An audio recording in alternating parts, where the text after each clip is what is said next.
हा मुख्य आरोपी या खोटी खंडणीची फिर्याद दाखल झालेली आहे। मला अटकपूर्वचा अधिकार असताना मी CID ऑफिस पुणे पाषाण रोड इथे सिलेंडर होत आहे। संतोष भैया देशमुखांचे जे कोणी मारेकरी असतील त्यांना अटक करावी व त्यांना फाशीची शिक्षा द्यावी।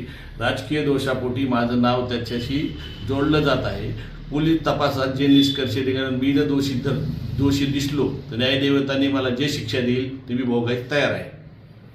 मी वाल्मिक कराड केज पोलीस स्टेशनला खोटी खंडणीची फिर्याद दाखल झालेली आहे। मला अटकपूर्वचा अधिकार असताना मी CID ऑफिस पुणे पाषाण रोड इथे सिलेंडर होत आहे। संतोष भैया देशमुखांचे जे कोणी मारेकरी असतील त्यांना अटक करावी व त्यांना फाशीची शिक्षा द्यावी। राजकीय दोषापोटी माझं नाव त्याच्याशी जोडलं जात आहे। पोलीस तपासात जे निष्कर्ष निघाले मी जर दोषी दिसलो तर न्यायदेवतांनी मला जे शिक्षा देईल ते मी भोगायला तयार आहे।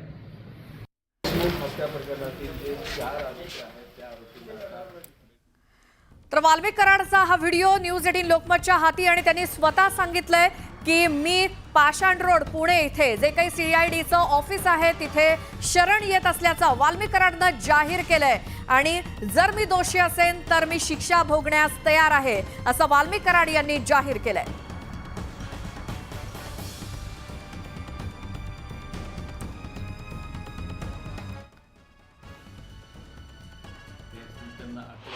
त्यांना फाशीची शिक्षा द्यावी। राजकीय दोषापोटी माझं नाव त्याच्याशी जोडलं जात आहे। पोलीस तपासात जे निष्कर्ष निघाले मी जर दोषी दिसलो तर न्यायदेवतांनी मला जे शिक्षा देईल ते मी भोगायला तयार आहे। मी वाल्मिक कराड केज पोलीस स्टेशनला खोटी खंडणीची फिर्याद दाखल झालेली आहे। मला अटकपूर्वचा अधिकार असताना मी CID ऑफिस पुणे पाषाण रोड इथे सिलेंडर होत आहे। संतोष भैया देशमुखांचे जे कोणी मारेकरी असतील त्यांना अटक करावी व त्यांना फाशीची शिक्षा द्यावी। राजकीय दोषापोटी माझं नाव त्याच्याशी जोडलं जात आहे। पोलीस तपासात जे निष्कर्ष निघाले मी जर दोषी दिसलो तर न्यायदेवतांनी मला जे शिक्षा देईल ते मी भोगायला तयार आहे। मी वाल्मिक कराड केज पोलीस स्टेशनला खोटी खंडणीची फिर्याद दाखल झालेली आहे। मला अटकपूर्वचा अधिकार असताना मी CID ऑफिस पुणे पाषाण रोड इथे सिलेंडर होत आहे। संतोष भैया देशमुखांचे जे कोणी मारेकरी असतील त्यांना अटक करावी व त्यांना फाशीची शिक्षा द्यावी। राजकीय दोषापोटी माझं नाव त्याच्याशी जोडलं जातं। सुरेश आमचे प्रतिनिधी आपल्या सोबत आहे। सुरेश, मात्र हे आपण थेट दृश्य बघतोय हे पुण्यातलं पाषाण इथलं CIDचं ऑफिस आहे आणि तिथे स्वतः आपल्या व्हिडिओमध्ये सांगितल्याप्रमाणे वाल्मिक कराड शरण येतोय आणि आमचे प्रतिनिधी वैभव सोनावणे हे देखील तिथे प्रतिक्रिया घेण्याची प्रयत्न करतायत। मात्र वाल्मिक कराड तिथे काही बोलेल असं वाटत नाही। मात्र त्यांनी व्हिडिओच्या माध्यमातून सांगितलेलं आहे की मी पुण्याच्या पाषाण इथल्या CID ऑफिसमध्ये मी शरण येतोय आणि त्याने व्हिडिओच्या माध्यमातून शरण येत असल्याची माहिती जाहीरपणे दिलेली आहे। आणि आता पुण्यातल्या पाषाण इथल्या या CIDच्या ऑफिसमध्ये वाल्मिक कराड पोहोचलाय आणि तिथे मोठी झटापट दिसते। माध्यमांचे प्रतिनिधी आहेत, पोलीस आहेत आणि CIDचं ऑफिस जे पुण्यातल्या पाषाण इथे सकाळपासून ही सगळी वातावरण निर्मिती झालेली होती। शंका होती, शक्यता होती की वाल्मिक कराड आज शरण येणार आणि त्याप्रमाणे स्वतः वाल्मिक कराडनं शरण येण्याआधी एक व्हिडिओ प्रसारित केला आणि या व्हिडिओच्या माध्यमातून आपण पुण्यामध्ये असून पुण्यातल्या CIDच्या पाषाण इथल्या ऑफिसमध्ये मी शरण येत असल्याचं जाहीर त्यांनी केलं एका व्हिडिओच्या माध्यमातून। आणि वाल्मिक कराड काही क्षणात लगेचच पुण्यातल्या पाषाण इथल्या ऑफिसमध्ये दाखल देखील झालाय आणि मात्र सगळ्या माध्यमांच्या प्रतिनिधींचा इथे गराडा आहे आणि पोलिसांचा सुद्धा तिथे बंदोबस्त आहे। मात्र आज सकाळपासूनच पोलिसांचा बंदोबस्त या CIDच्या ऑफिस बाहेर पाषाणमध्ये होता कारण वाल्मिक कराड शरण येण्याची दाट शक्यता होती आणि तसंच झालंय। शरण यायच्या आधी काही मिनिटं अगोदर वाल्मिक कराडनं आपण शरण येत असल्याचं आणि तेही पुण्यातल्या पाषाण रोड इथल्या CIDच्या ऑफिसमध्ये शरण येत असल्याचं जाहीर केलं होतं आणि आता वाल्मिक कराड शरण आलेला दिसतोय। आपल्याला दृश्यामध्ये स्पष्टपणे दिसतंय वाल्मिक कराड CIDच्या पुण्यातल्या पाषाण रोड इथल्या ऑफिसमध्ये शरण आलाय।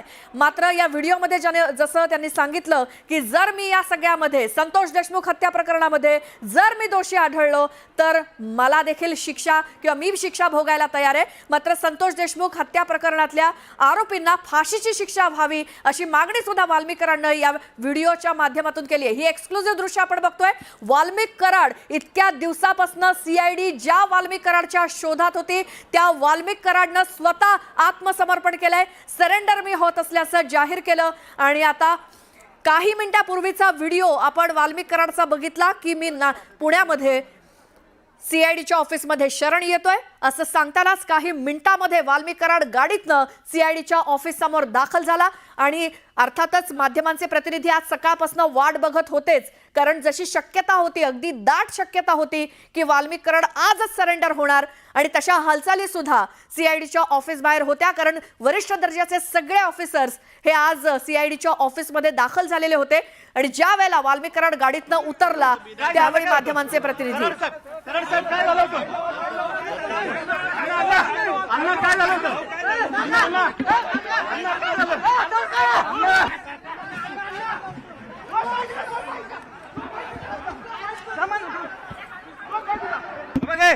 आले आले भाऊ, काय झालं?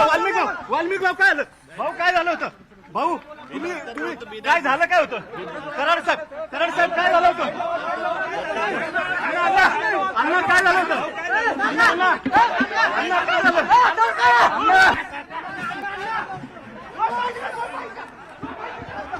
सुरेश जाधव आमचे प्रतिनिधी आपल्या सोबत आहेत। सुरेश, काही मिनिटापूर्वीचा वाल्मिक कराडचा शरण येत असल्याचा व्हिडिओ आणि काही मिनिटात पाषाण रोड पुणे इथल्या सीआयडी ऑफिसमध्ये वाल्मिक कराड दाखल झालाय, काय माहिती द्याल? न्यूज 18 लोकमतनं या संदर्भामध्ये सकाळपासूनच आपण बातमी दाखवत होतो आणि वाल्मिक कराड आज शरण येणार या संदर्भात देखील आपण बातम्या तशा पद्धतीने सूत्राच्या बातम्या होत्या आणि न्यूज 18 लोकमतची ती बातमी खरी ठरली। त्यापूर्वी जो वाल्मिक कराड यांचा जो व्हिडिओ आहे त्या व्हिडिओमध्ये ते देखील त्यांनी स्पष्ट केलेलं आहे की केज पोलीस स्टेशनमध्ये माझ्यावरती खोटा खंडणीचा गुन्हा दाखल झाला आहे। मात्र यामध्ये अनेक प्रश्न निर्माण होत आहेत की गेल्या 22 दिवसापासून हत्या झाल्यानंतरचा 22 दिवस आणि खंडणीचा गुन्हा दाखल झाल्यानंतर जवळपास 18 ते 19 दिवसानंतर वाल्मिक कराडचा पहिला तो व्हिडिओ आहे तो न्यूज 18 लोकमतनं दाखवला। विशेष म्हणजे यामध्ये जर आपण बघितलं तर वाल्मिक कराड हे पुण्यामध्ये होते हे देखील बातमी दाखवली होती आणि यावरती देखील पुष्टी मिळाली आहे।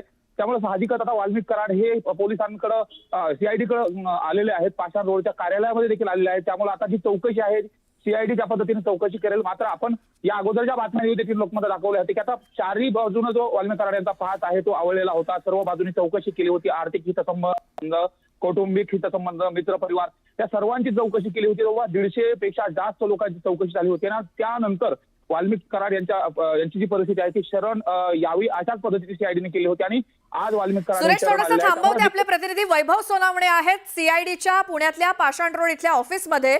वैभव, सकाळपासून दाट शक्यता होती आणि ती शक्यता खरी ठरली, वाल्मिक कराड सरेंडर झालाय, खूप झटापट झाली ज्या वेळेला ते तिथे आले। काही विचारण्याचा तुम्ही फार प्रयत्न केला मात्र काही बोलल्याचं दिसलं नाही, काय माहिती? श्वेता, वाल्मिक कराड यांना आम्ही विचारलं तुम्ही कुठं होते, काय होते, त्यांनी हात जोडले। हे त्यांच्यासोबत गाडीत बसून आलेत। तुमचं नाव काय, तुम्ही कुठून सोबत आले त्यांच्या आणि कधीपासून हे ठरलं होतं सरेंडर होणार आहे?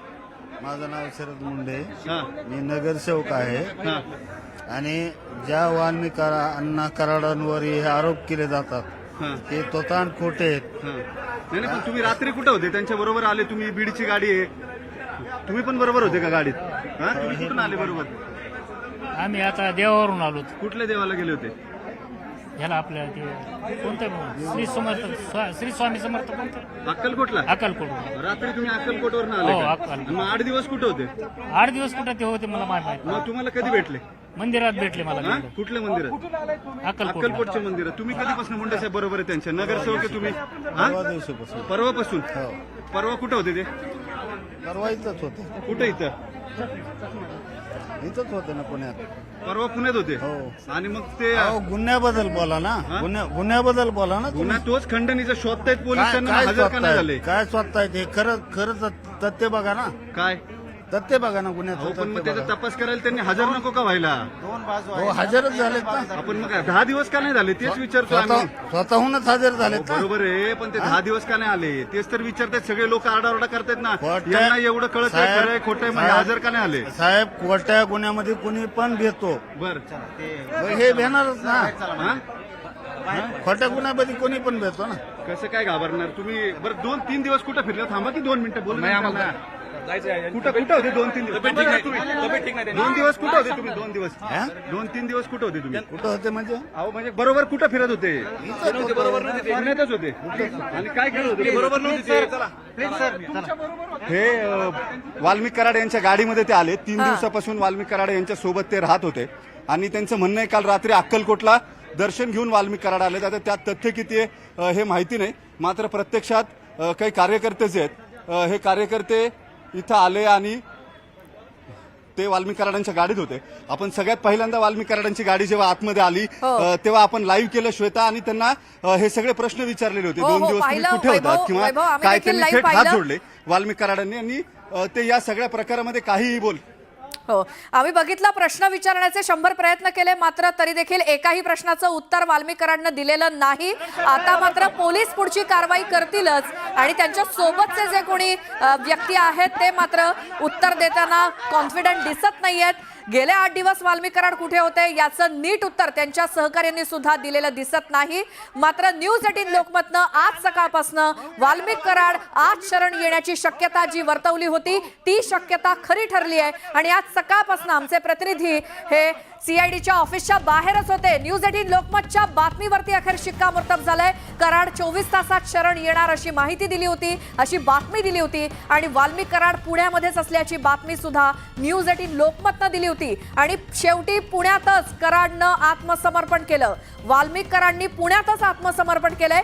जी बातमी काही वेळापूर्वी किंवा कालपासून न्यूज 18 लोकमतनं दिलेली होती आणि त्या बातमीवरती अखेर शिक्कामोर्तब झालं आणि म्हणूनच आज सकाळपासून आमचे न्यूज 18 लोकमतचे प्रतिनिधी हे पुण्यातल्या पाषाण रोड इथल्या सीआयडीच्या ऑफिसमध्ये ठाण मांडून होते, कारण तशी शक्यता होती आणि तशी बातमी देखील न्यूज 18 लोकमतनं दिली होती. येत्या 24 तासात वाल्मिक कराड शरण येणार आणि पुण्यामध्ये शरण येणार. मुंबई नाही, बीड नाही तर पुण्यामध्ये शरण येणार अशी बातमी दाखवलेली होती आणि त्यावरती अखेर शिक्कामोर्तब झालं. काही मिनिटापूर्वी आपण वाल्मिक कराडचा स्वतः शरण येत असल्याचा व्हिडिओ दाखवला आणि त्यानंतर काही क्षणात वाल्मिक कराडची गाडी पुण्यातल्या पाषाण रोड इथल्या सीआयडी ऑफिसच्या बाहेर येऊन धडकली आणि अखेर न्यूज 18 लोकमतच्या बातमीवरती शिक्कामोर्तब झालं. 24 तासात वाल्मिक कराड पुण्यात शरण येणार अशी बातमी न्यूज 18 लोकमतनं दाखवलेली होती. आज सकाळपासूनच आमचे प्रतिनिधी ठाण मांडून होते पुण्यातल्या सीआयडी ऑफिस बाहेर. वैभव सोनावणे आपल्या सोबत आहेत. वैभव, सकाळपासूनच काय काय? श्वेता, सगळ्या प्रक्रियेमध्ये वाल्मिक कराड हे खरं शरण येणार की येणार नाही अशा चर्चा सुरू होत्या. सकाळी आम्ही आलो तेव्हा काही समर्थक कार्यकर्ते जे आहेत वाल्मिक कराड यांचे ते इथं आलेले होते. साधारण 10-1 गाड्या ज्या आहेत त्या बीड परळीहून इथं 7:30 वाजेच्या सुमारास आलेल्या होत्या. त्यांच्या निकटवर्तीयांकडून सातत्यानं हे निरोप जे आहेत ते माध्यमांच्या प्रतिनिधींना दिले जात होते की वाल्मिक कराड आज हजर होतील. मात्र या सगळ्या प्रक्रियेमध्ये सीआयडी जी तपासाची यंत्रणा आहे प्रमुख, तिच्या कार्यक्षमतेवरती प्रश्नचिन्ह उभं राहत होतं. खरंच वाल्मिक कराड यांना सीआयडी अटक करू शकत नाही का? त्यांना हजर करून घेण्याची गरज काय? असे अनेक प्रश्न होते. मात्र हे या सगळ्या प्रश्नांची उत्तरं सीआयडीनं देण्यापूर्वी वाल्मिक कराड हे बरोबर साधारणपणे 12:02 या सीआयडीच्या कार्यालयामध्ये दाखल झाले. 12:02 ते 5 मिनिटाच्या दरम्यान एका पांढऱ्या रंगाच्या स्कॉर्पिओ एन मधून ते आले. त्यांच्यासोबत 2 नगरसेवक जे आहेत परळीचे ते त्यांच्यासोबत होते. मुंडे मधल्या सीटवरती तोंड लपवून बसलेले वाल्मिक कराड हे जेव्हा गाडीतून खाली उतरले त्यांना आम्ही सातत्याने हे प्रश्न विचारायचा प्रयत्न केला. हात जोडला त्यांनी आणि उत्तरं देणार नाही असं सांगितलं. गेले 8 दिवस तुम्ही कुठे होतात हे प्रश्न त्यांना सातत्याने विचारले जात होते, मात्र त्यांनी त्याचं उत्तर दिलं नाही. त्यानंतर सीआयडीचे काही कर्मचारी जे आहेत ते दरवाजातून बाहेर आले. तोपर्यंत कुणालाही माहिती नव्हतं की खरंच वाल्मिक कराड आत्मसमर्पण करतील की करणार नाही. याचं कारण सकाळी जो बंदोबस्त लावण्यात आलेला होता इथं बाहेर, त्या बंदोबस्ताचे अधिकारी जे आहेत ते सुद्धा निघून गेलेले होते. कारण सीआयडीच्या अधिकाऱ्यांकडून त्यांना ब्रीफ देण्यात आलं की तुम्ही इथं थांबण्याची गरज नाही, हे कराड जे आहेत ते समर्पण करणार असल्याची कुठलीही माहिती आमच्याकडे नाहीये. आता या सगळ्या पार्श्वभूमीवरती अधिकारी जे आहेत ते इथून निघून गेले. आरसीपी, राईट कंट्रोल सगळ्या काढून घेण्यात आल्या आणि त्यानंतर वातावरण निवळलंय असं बघून कराड हे ज्या गाडीमध्ये बसलेले होते ती गाडी अत्यंत वेगानं सीआयडीच्या गेटमधनं आतमध्ये आली. पाषाणचं जे मुख्य ऑफिस आहे, मुख्यालय जे आहे सीआयडीचं, आणि तिथून येऊन इथं वाल्मिक कराड उतरले. मी स्वतः त्यांना 2 ते 3 वेळा तुम्ही 8 दिवस कुठे होतात हा प्रश्न विचारायचा प्रयत्न केला, मात्र कराडनी हात जोडले आणि त्यानंतर ते सीआयडीच्या कर्मचाऱ्यांबरोबर आत गेलेत. आता ते थेट सीआयडीचे ऍडिशनल डीजी जे आहेत प्रशांत बुरुडे त्यांच्या कार्यालयामध्ये गेलेले आहेत. आता तिथं वैभव, थोडंसं थांबवते. आमदार प्रकाश आपल्या सोबत आहेत. प्रकाशजी, वाल्मिक कराडनं स्वतः व्हिडिओ जारी करून आत्मसमर्पण केलंय, काय प्रतिक्रिया तुमची? नाही, आत्मसमर्पण केलंय ते चांगली गोष्ट आहे. त्याच्यामुळे आता तपासाला थोडी गती येईल. परंतु अजूनही खुनाच्या प्रकरणातले 3 आरोपी फरार आहे. हं, आरोपी आहे सुदर्शन घुले, तो हा. पण फरार आहे. हं. म्हणजे हे तिन्ही गुन्हे जर तसं आता एकत्रित सीआयडी तपास करते, हे निश्चितच त्याचं काही ना काहीतरी इंटरलिंकिंग आहे या तिन्ही गुन्ह्याचं. हं. बरं, वाल्मिक त्यामुळे कराड आता म्हणतायत की माझा जर काही यामध्ये मी दोषी असेल तर मी शिक्षा भोगायला तयार आहे. तर मग इतके दिवस वाल्मिक कराड कुठे होते? जर ते निर्दोष होते तर मग आधीच का नाही सीआयडीच्या समोर आले? हा देखील एक प्रश्न आहे. हा एक मोठा प्रश्न आहे आणि त्याचं उत्तर फक्त तेच देऊ शकतात, वाल्मिक कराड. पण आता ते सरेंडर झाले.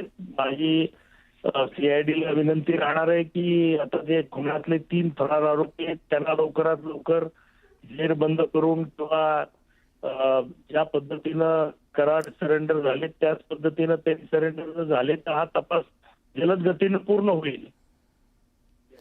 बरोबर आहे. आता वाल्मिक